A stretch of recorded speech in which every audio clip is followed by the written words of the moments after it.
Please help me welcome J Loren Norris.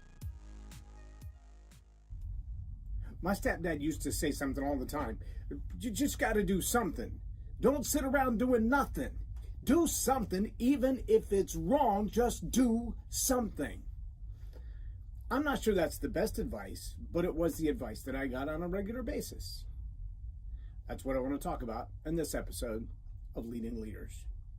Subscribe now for our extensive video library of leadership lessons promoting faith, family, and freedom.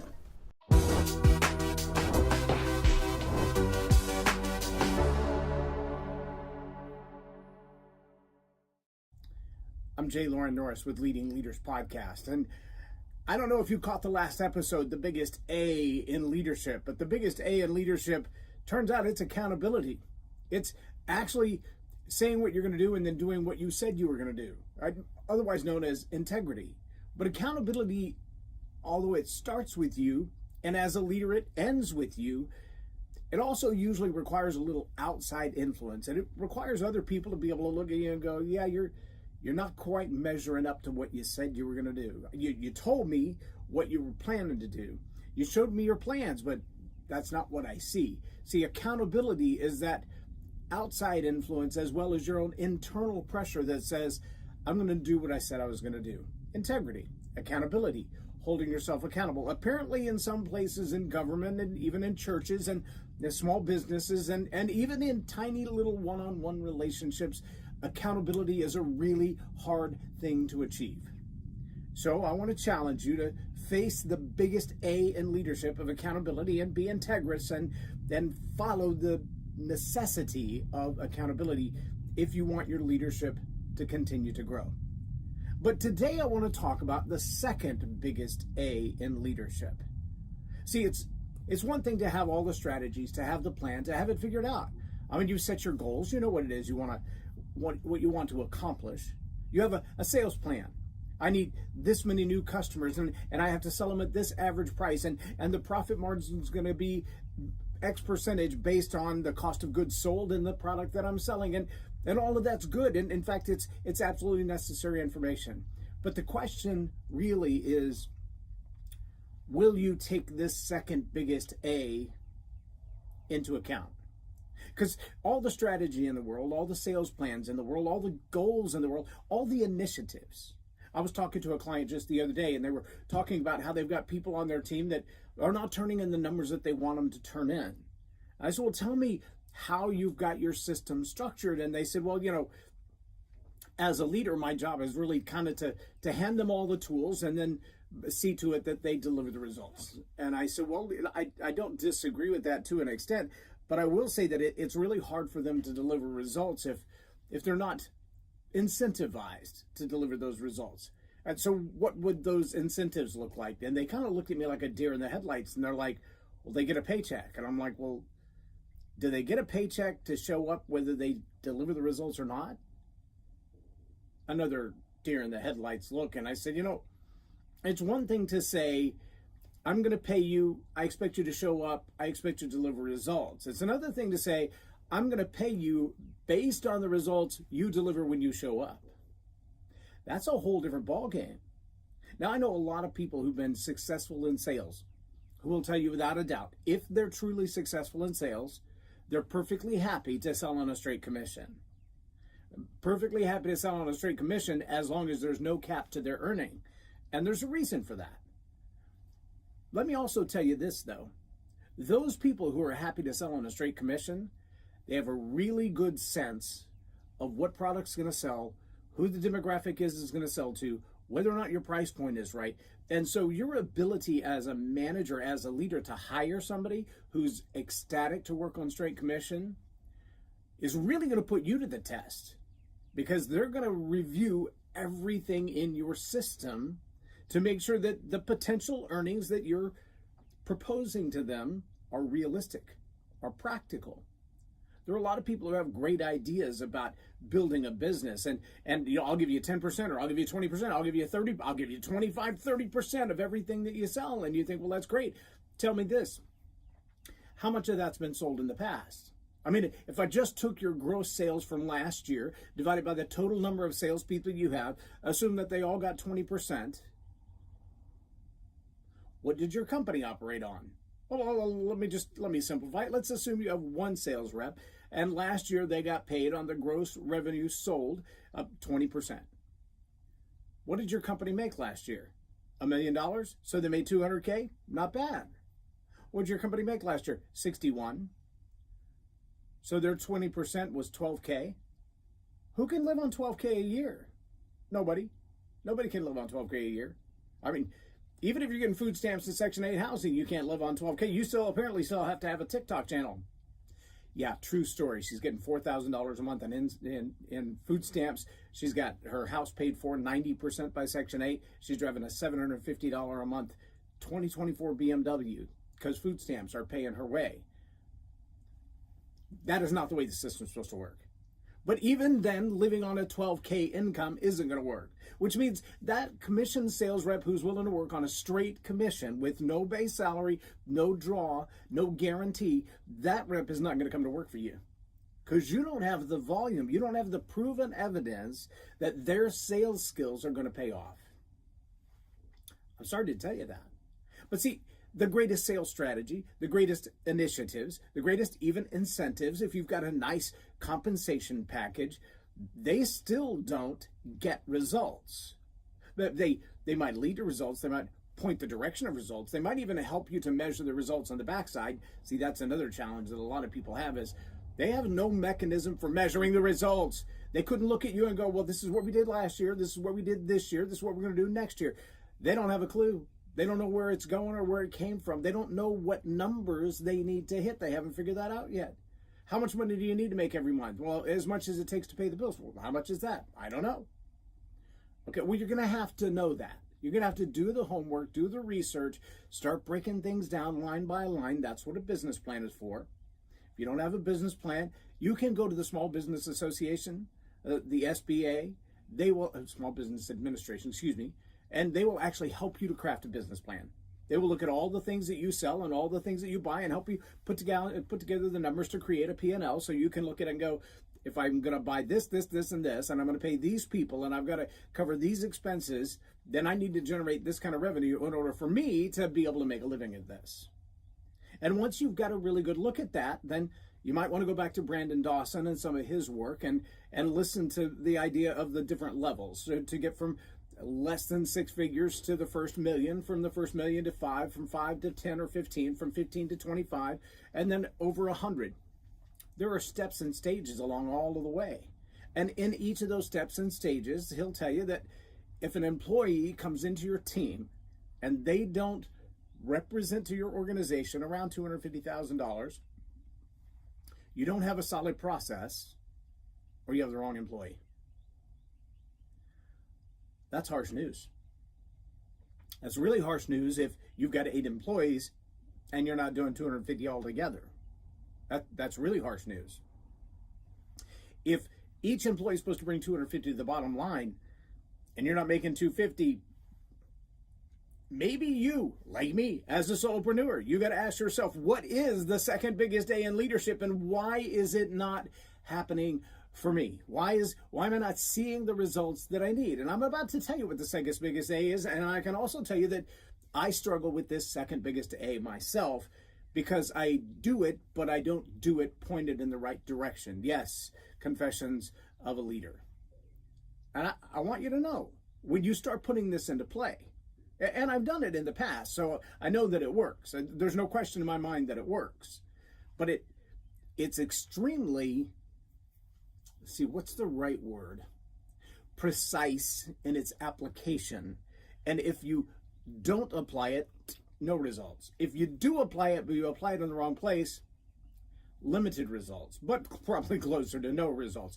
And if you apply it in the right place, the exponential results will blow your mind because you're thinking to yourself, I just did this one thing. I just applied this one thing, and then boom, all of a sudden, all the success and all these opportunities and all these things change. And you'll have a hard time putting your finger on why the results change because you got the same strategy. You got the same plan. You might have the same initiatives. You might even have the same incentives in place. You might have the same product, the same customer base, but something changed. What changed? Okay, here it is. You ready? The second biggest A in leadership is also the second biggest A in all productivity, in all relationships, in all businesses. That second biggest A is action. Action. Now, John Maxwell might argue with me, because John Maxwell will tell you that you've got to have action before anything happens. And I believe you've got to have accountability before you take action. Otherwise, you can take action amiss. I know a lot of people in a lot of businesses, a lot of nonprofits, a lot of churches and politicians who are go, go, go, go, go kind of people. They get things done on a regular basis, and then they spend as much time cleaning up the mess for what they did as they would have doing it right in the first place. Maybe you've heard that old phrase, it's easier to do it right the first time than it is to do it over. And yet most people, they don't have time to do it right the first time, but they'll always make time to do it over after they've made a mess. That's what happens when you take action without the proper planning. I believe that accountability should come before action, that you should at least have an idea what that plan looks like put in place. If you're going to take action, if you're going to get busy doing it, what's going to happen when you do it? What does doing it look like? What is the action? What is the activity? And I'll be honest with you and tell you, even at this stage in my business, even at this stage in my career, that's the hardest question. What is the activity that taking action represents? What should I be doing today? What should I be doing with the next 5 minutes, the next 30 minutes, the next 20 minutes? What should I be doing? And that's a hard question to answer for myself and for a lot of people. Why? Well, because we get busy with all the things that it takes to run a business. Well, somebody's got to pay the taxes. Somebody's got to make sure the bills are paid. Somebody's got to negotiate the next deal. Somebody's got to be out there actually implementing the deal. Now, if you've got a team of 5, 6, 7, 8, 10 people, you've hopefully got all those delegated properly. You know whose task each element of the productivity is. You know who's supposed to be doing that. That's awesome. And if you have a small organization like mine, it's me 99% of the time, and from time to time my wife chips in to fill in the gaps where I can't. But I don't have a team of people. I don't have 45 volunteers or 4,500 volunteers. I have me. And so whether it's sales calls, or it's creating the new product, or it's uploading the new stuff to the website, or it's creating the new video content, that's me. That's a challenge. In fact, it's a challenge of tasks versus priorities. What am I going to do? What am I going to get done? What has to be done right now in order to move the needle forward, in order to grow the sales? Well, eventually I've got to grow the sales enough that I can hire somebody else to help with the sales, or help with the facilitation, or help with the loading online, or help with the growth in the digital format, so that it's not all just my phone calling sales. But I'll tell you the challenge is, on a regular basis, asking that question, what do I have to do right now? And then there's that tyranny of the urgent, right? There's always something that comes up that says, well, I have a plan to make some phone calls today. I have a plan to go to this network meeting and talk about growing my business. I have a plan to build this new course, or to plan this new project. I have a plan to get started on these things. And then all of a sudden, life jumps in between you and your plan. If I was live in front of the audience, I'd ask you to raise your hand if you've ever had life jump in between what you have on your schedule to get done today and you. And I'd be willing to bet every hand in the audience will go up. Because everybody at some point has a sick child, an employee who calls in, a crisis in the business, something that happens in the neighborhood. Heaven's sake, it could be the weather. Zig Ziglar tells a story all the time about two guys who are sitting in the sales office, and they look out the window and realize it's raining cats and dogs. One looks out the window at the rain and says, it's raining today. Nobody's going to be out doing business. Nobody's going to answer the door. Nobody's going to want to talk to me. I'm just going to stay in the office and plan or read. And the other one looks out the window at the rain and says, yes, nobody else is going to be out there today. I'll be the only one selling. I'll make oodles and gobs of money. Another illustration of the same thing. This is about attitude in action. Two guys are sent. They sell shoes. The first guy goes overseas, and he gets to a place, and he's like, oh my gosh, I can't believe this. And he calls back to the office. He's like, We can't open a store here. We'll never make any money. Nobody here wears shoes. We can't sell shoes. They don't wear shoes. Bring me home. Please bring me home. They bring him home. They send another guy to the same location. The guy gets off the plane, walks around town, picks up, calls the home office. He's like, oh my gosh, send me 10,000 containers of shoes because nobody here has shoes. They all need shoes. I'm going to sell shoes to everybody here because they've never had shoes before. See, it's not about whether the product is there or not. It's not about whether or not people want or need it. It's about your perception. It's about your attitude. Now, that attitude impacts your action. Attitude impacts your action. And attitude is another one of those things you're accountable for because nobody gives it to you. It's yours. You brought it into the moment. How you think about what you feel and what you feel about how you think, that's your attitude.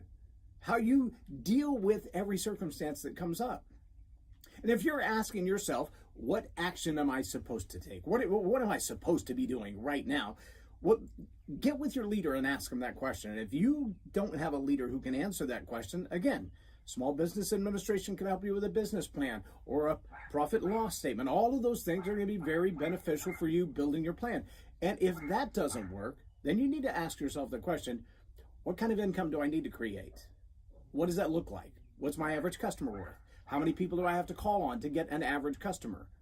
And if your average customer looks like, well, I've got to make 10 phone calls to close one customer, and you need 10 customers this month, guess how many phone calls that means? 100 phone calls. You make 100 phone calls, you get 10 new customers, you close one, you're good to go. You just keep rolling with that every single time until you reach the numbers you need to reach. The problem is, none of that happens on its own. None of it happens in a vacuum, and none of it happens if you do nothing. You're going to have to take massive action. Now, I'll tell you, whether you're talking about Grant Cardone or James Malinchak, all of them will tell you the same thing. If you want massive results, take massive action. It's got to be the right action.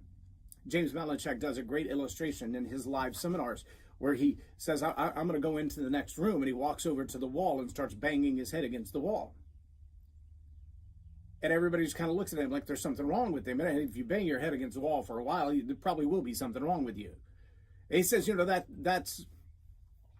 that's working hard. I mean, I'm taking action. I'm determined to get in the other room. I've got a plan to get to the other room. I have a desire to be in the other room. I want really badly to be in the other room. And so he keeps banging his head against the wall, and then he stops. He says, now, what would most of you say if you saw me doing that? Well, you can work harder or you can work smarter.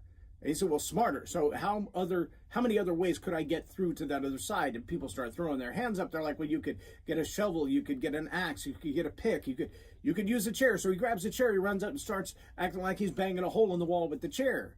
And he's like, I could be here for a long time doing this. This is working smarter using a chair than using my head, using a tool rather than using my head. That makes a whole lot of sense. That's working smarter, not working harder. And most people stop right there. And then he mockingly looks at the entire audience and walks about 30 feet and opens the door. He said, now this is the difference between working harder, working smarter, and working right. There are a whole lot of people in this world that when you tell them take action, what they believe is, I'm just going to do what I'm doing now, but with more furiosity, with more activity, with more motion. I'm going to take action, but I don't have a plan. I'm going to take action, but there's no proof that this action will generate the results that I want. There's no evidence that the harder I do this, the more success I'll have. And that's another challenge. If you start with accountability, part of the accountability is for your process. Remember early on I said that if you're looking to hire a commission sales rep, 10%, 20%, 30%, there are reps out there who will only work for straight commission as long as it's not capped. And the reason they're willing to do that is because they know what a good sales process, what a good product representation, what a good customer product fit looks like. They can spot it a mile away. They also know when opportunity is really there. And they know when opportunity is not there at all. And when you start putting those two things together, those three things together, those four things together, those 10 things together, that commission sales rep can look at your company and go, that's a great plan. That's a great product. You've got a good customer base. You've got a good marketing set. I'm all in because I know I can make money at this. And if that commission sales rep looks at your plan and goes, no, I'm not in on that because It wouldn't matter how hard I work. I could make 10,000 phone calls a day. Nobody's buying that product. Your price is wrong. You got the wrong offering. You're not solving the problem that they have. Your product doesn't fit with the customer base that you're trying to offer it to. A good sales rep knows all that. And they'll make their decision on working for you or not based on that. Now, again, you could hire a young sales rep and tell them, get after it, work harder, make more phone calls, show up at more places, do the work harder. And they're going to be just like James banging his head against the wall. They can continue to bang. That activity does not directly correlate to results. Are they taking action? Yes. Have they mastered the number 2 biggest A in leadership? Action? Well, maybe. But action and activity are not necessarily the same. Activity, without a good plan, without a good strategy, without really breaking down the numbers, without being accountable, that activity, that action is not going to produce the results that you want. Now, the same thing is true across the entire board of leadership. Sales is a great place to illustrate it, but if you're not getting the results that you want from the people you're trying to hire, hiring more people isn't going to fix that problem. If the last 4 hires that you made turned out to be duds, they're not working the way that you want them to, they're not getting along with each other, not showing up on the job, they're not making the number of calls or closing the number of sales or producing the number of widgets. If you keep hiring, that activity, that action isn't going to change the outcome. There's something wrong with your process. You've got to go back to the accountability phase and ask yourself, do I have the right hiring plan? Do I have a good job description? Do I know what I expect them to do? Have I set healthy parameters? Do I know what the boundaries are, what the limitations are, what the expectations are? If the answer to all of that is no, then the odds that you're going to find the right person simply by hiring another person are 0. Do I know people that do that? Yeah, I do. I know a lot of people who will go out and they'll hire, and then when that doesn't work out, they'll fire that one and hire again, fire that one and hire again, fire that and hire it again. And I have to ask the question, what's the common denominator between all the people that you've hired and fired? You. Because furious activity and action are not always the same. Or you're taking action, you're doing something, that's great, that's awesome, that's incredible. But if you're taking the wrong action, are you working smarter, are you working harder, are you working right? If you have a great level of activity, but you're not doing the right thing. I remember a particular time I worked for a national sales company, and as a sales rep, the first 30 days on the job, I was 300% to budget. And then it dawned on me and them both that they'd never had anybody sell that much in that period of time. And we had 2 problems. The first of which was their production team couldn't deliver what I sold fast enough to keep from losing the customers. That was problem number 1. Number 2 was I would hand off the project and go, here, it's closed, it's sold, we got the contract, we got the money on it. And then the next phase in the process, they had no idea what to do with it. They didn't know how to process it. They didn't know how to make it happen. That goes back to we can't deliver on the promise you've made in the contract. But I still expected to get my commission. I closed the deal. I found the customer. I did all the work to get the customer on the table. I got the money from them. I want my commission check. Whether you delivered or not is not my problem because I have no control of that. I just know that I closed the sale. I got the contract. I expect to get paid.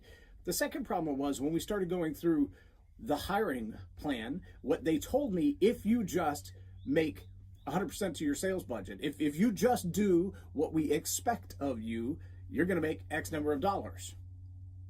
Well, it stands to reason if I'm doing 3 times what their expectation was, that I should be making 3 times the paycheck. I mean, that's not hard math. That's not even algebra in my imagination. But turns out I got that first paycheck and it was less than 20%. If I took the same number times 12, it was less than 20% of what they told me I'd be making if I was at 100%. And I'm like, this math doesn't math. There's something wrong with your math. 3 times 3 is 9, not 4.5. And then that's a problem. So I got a nice little bonus check, and then they completely wrote the pay plan, and there was no way under the new pay plan to achieve the number that I had left my last job to get after. I was really upset about that. Here was the other thing that I found out. This was just my own discovery, that their plan, their product, their sales system was never going to get me to that 6 or 7 figure earning that I'd hoped for. The mechanisms, the product base, the client base wasn't going to do it. In fact, at one point, they gave me an assignment to sell a particular project.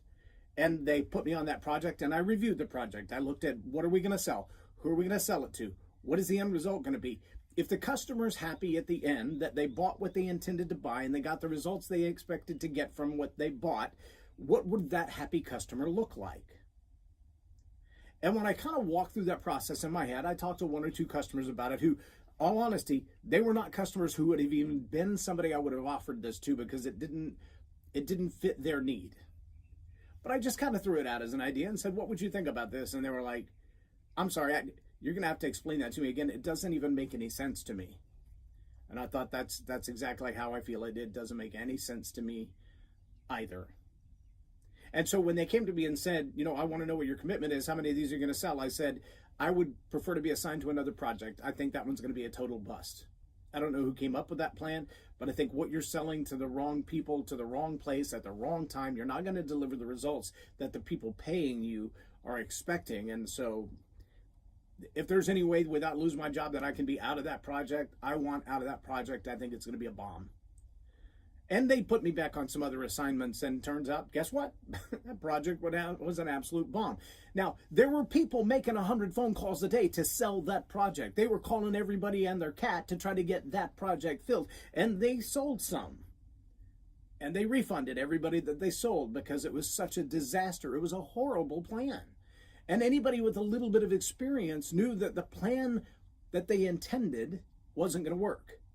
Again, accountability before action.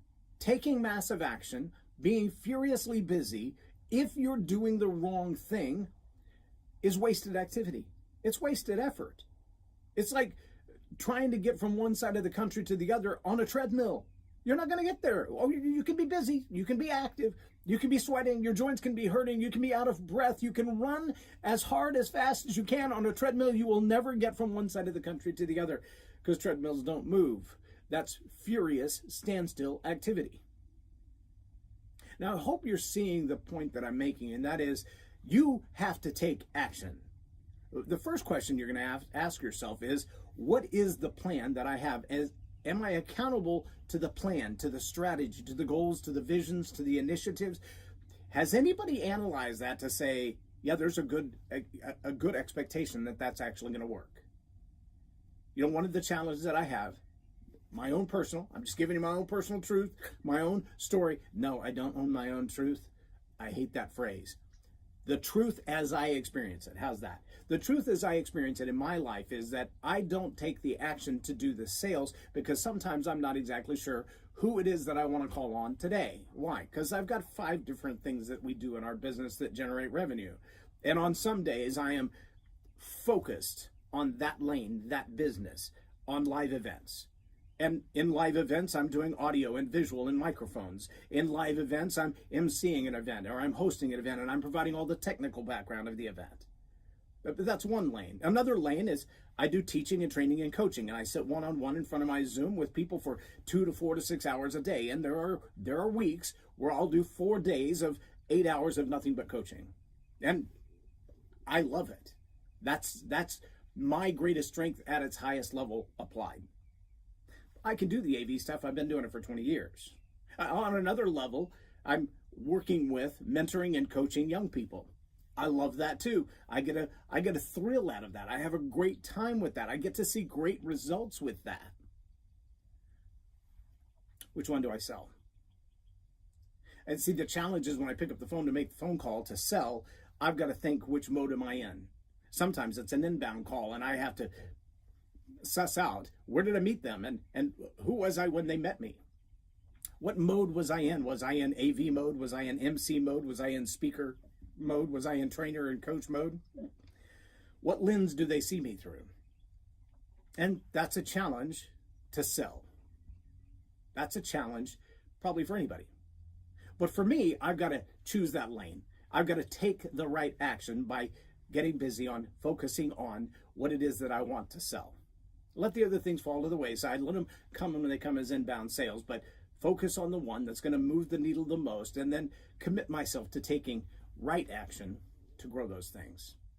I hope this has been an inspiration and a challenge to you, that you'll not just get busy doing something. Don't just do something even if it's wrong. Be accountable to the plan, to the strategies, to the goals that you've already identified are going to be the right ones for you. Make an action plan and have somebody else take a look at it and go, yeah, that makes sense. I think that's going to work. And then get busy taking the action that you've decided will work. Be accountable to the plan and take action on the right stuff. Don't just work harder. Don't even work smarter. Work right. I'm J Loren Norris with Leading Leaders Podcast for Tell It Like It Is TV. Have a blessed day. Subscribe now for our extensive video library of leadership lessons promoting faith, family, and freedom. I encourage you to go to storypoweracademy.com and check it out. Look at the different classes, the different levels, the different things that are available. You can take a lot of them a la carte. But spend some time there and see if that's the kind of thing that would change the way you communicate as a leader, as a pastor, as a counselor, as a political leader. And if that will help you, I'd love to have a conversation with you. Again, only 10 people in the elite speakers. You will have to apply for that. But if you're a candidate, I'd love to have that conversation with you. I'm J Loren Norris with Story Power Academy. I look forward to seeing you inside.